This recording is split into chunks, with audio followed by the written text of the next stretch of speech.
Want to get certified as a solution architect professional? Well, same here. But to get certified, you need to work a lot with projects. And this is one of them. In this project, we are going to see how we can manage automatic failover on a multi-region application, even multi-account region application using Global Accelerator. But what is a Global Accelerator? Just by its name, it says that it is a global service and it accelerates. So in case you have an application, the clients that are going to connect with it will have lower latency. And AWS does that using edge locations. When a client wants to connect with your application, it will go to the nearest server on the edge locations of AWS, and from there it is going to use AWS backbone. And it does not care what region it is because AWS has a faster backbone. So let's have a look on the project that we are going to do in this video. So the problem. You work as a cloud engineer on a company that it has its product as a SaaS, meaning software as a service, such as Gmail. Because of the large number of new clients, they want to provide lower latency to their application.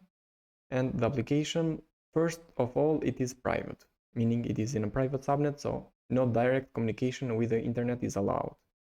The application will be hosted in a multi-region in case of a disaster in one region, so high availability. And they want to have a fast failover to the second region in this case of the disaster. There is a small problem that some of the clients have old firewalls that allow traffic only to a particular subnets or IPs, so not domain, meaning that it needs to provide an IP or two for the application. What we're going to do? Well, the answer to this problem is going to be Global Accelerator. So let's see how the overview of the architecture looks. So we have one AWS account and we have two regions. On both of the regions we have deployed an VPC and we have our application as an auto-scaling group, some instances, EC2 instances, and it is fronted by an internal load balancer, so no external access. All of them are deployed on a private subnet. What we have here, it is the Global Accelerator. Basically, you deploy it, it is a global service, and you connect it with some endpoints. The endpoints are going to be either EC2 IPs, either the application load balancer or network load balancer. The beauty of Global Accelerator is that you can directly connect to a private IP, so private internal load balancer. And what Global Accelerator does is that it provisions by itself the elastic network interface on the private subnet. And it creates like a tunnel or like a VPN connection from the Global Accelerator public IP to the private subnet into the load balancer. So let's see in more details how the Terraform configuration that we're going to deploy this project looks like. So main.tf. So we have some modules that we have just replicated, application 1, application 2, and we have the resources for the Global Accelerator.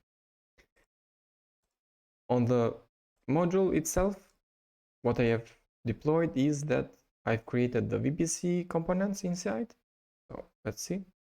We have the VPC components using the public module of the VPC. And in here, I have created security groups for the EC2, load balancer, and also the launch template, auto-scaling group, and load balancer listener on port 80.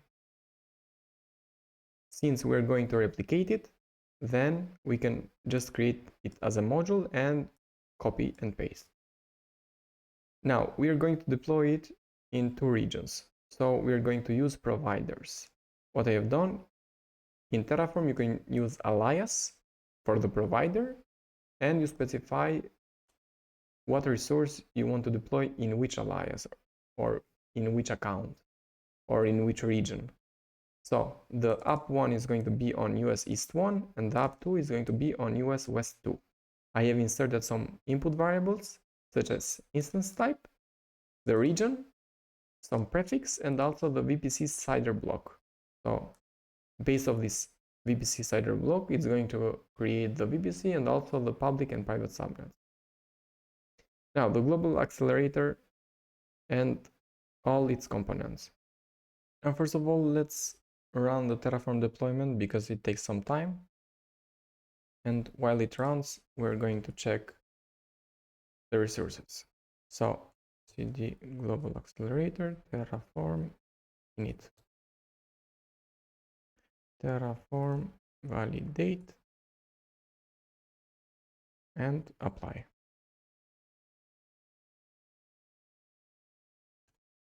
Risk it.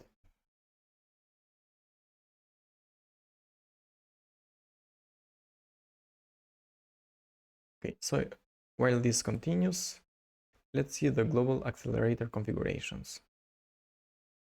On the console, global accelerator. Basically, we're going to create the accelerator in here. So, as you can see, the accelerator got the IP addresses, 2 of them, and 1 domain name. Inside of a global accelerator, there are listeners. So, let's say you want to create a listener on port 80. It can be TCP, UDP, or different ports. Now you can specify also the client affinity, which can be source IP. We specify endpoint groups. The endpoint groups basically are the regions. So you specify how much % you want to spend in this region and how much traffic you want to send in this region. So let's say you want an US East one, you can also use different regions in case you have different multi-region deployment. And after you specify the region, you need to specify the endpoints. The endpoints are the actual IPs or URLs or instances that are fronting the application.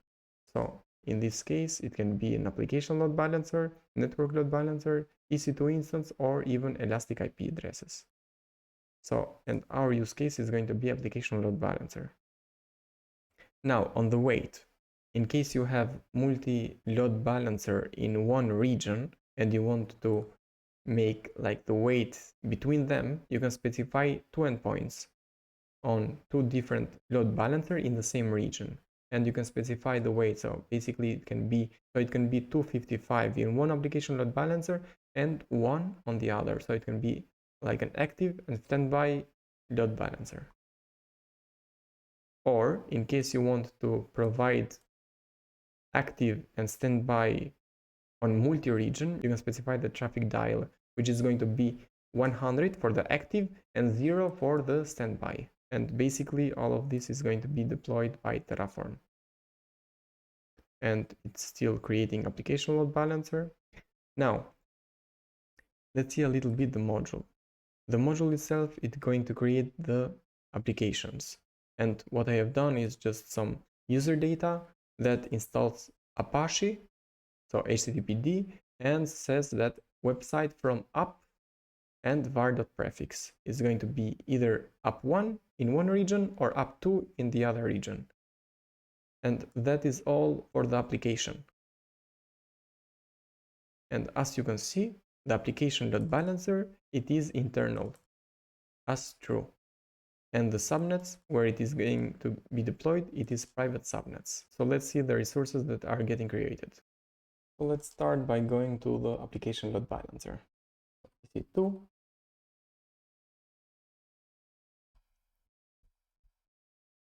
Let's go to the application load balancer. At the moment we are to the US East 1 region. So if we go to the Oregon, US West 2, we can see the application 2 load balancer is active. So it has a target group.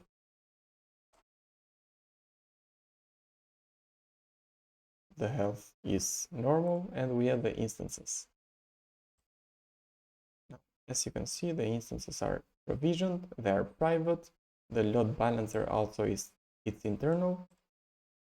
And the part that Global Accelerator provides us is that it provisions by itself the network interfaces for connecting with the application load balancer if it is private.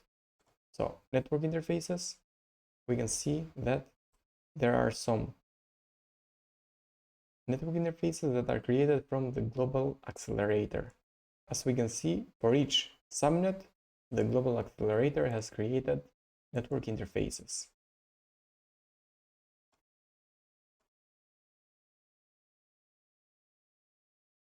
So everything has finished. Let's try it using the DNS name.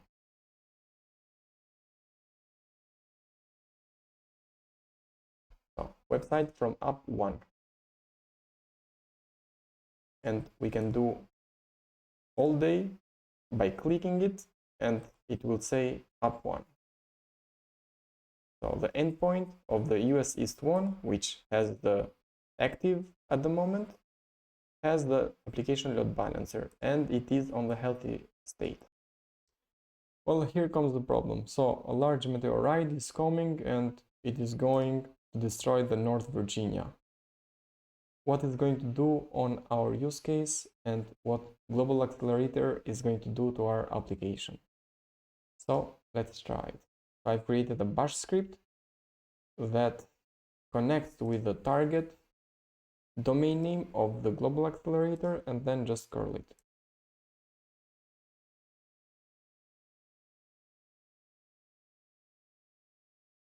In here, let's open another terminal. Let's go to the test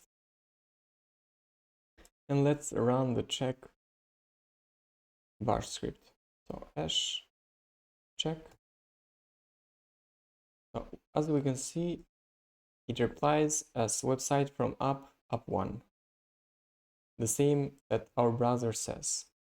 So the meteor is going to strike now, and it's going to be on the US East 1. Basically, first of all, let's scale down the scaling group to 0. And just for being a little bit fast, let's terminate the instances.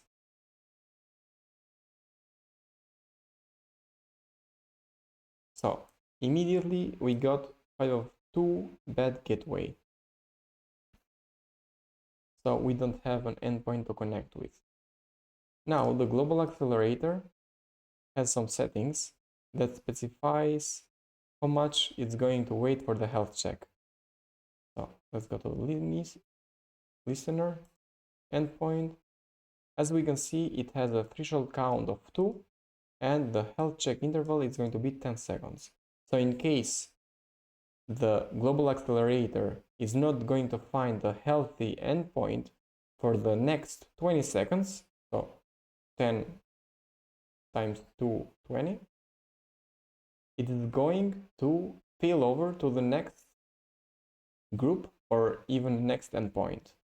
So we can see that the application is sending up to now.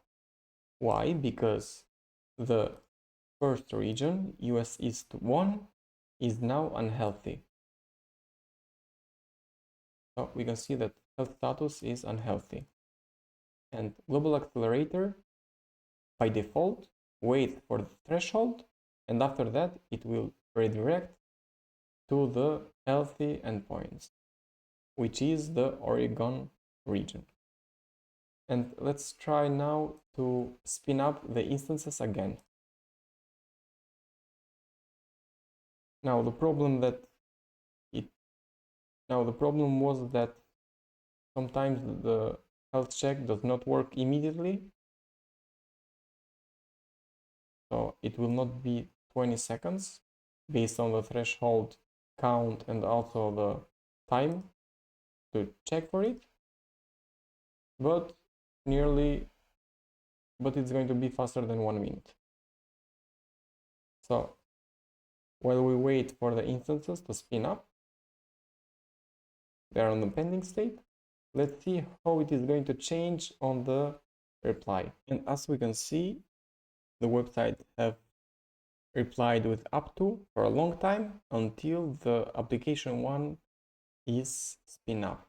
So as we can see in here, it says application 1 and it continues to be application 1.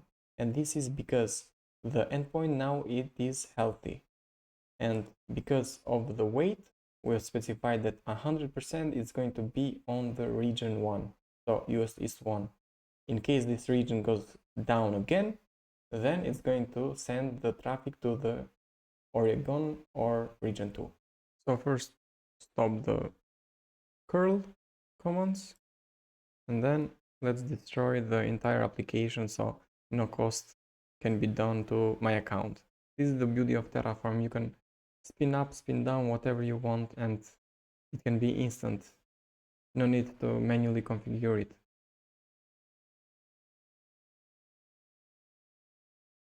Yeah, and if you can see, the uAssist1 has a healthy status in here. So yeah, but now it's going to be destroyed. So it started. So as you saw, we deployed an application using multi-region environment. We made that possible using Global Accelerator. Not only provided us with low latency connectivity, but also it connected us with private application in private network. And this is not the only use case for the Global Accelerator. As you saw in our project, when region 1 goes boom, then region 2 is going to be up and running, and the traffic is going to flow to the region 2. Now this project comes as a question to the Solution Architect Professional exam. In case you're trying to do it, then I recommend you start by doing the project. Do not do things manually, but start writing Terraform scripts. With Terraform scripts, you will understand how the resources are connected with each other and what features do they have because of the input variables on each resource. And stop doing things manually. Start automating things. Be good, be a DevOps. And in case you missed my latest video, then you have it one right here and one right here. Like and subscribe and ring that bell notification. Bye bye.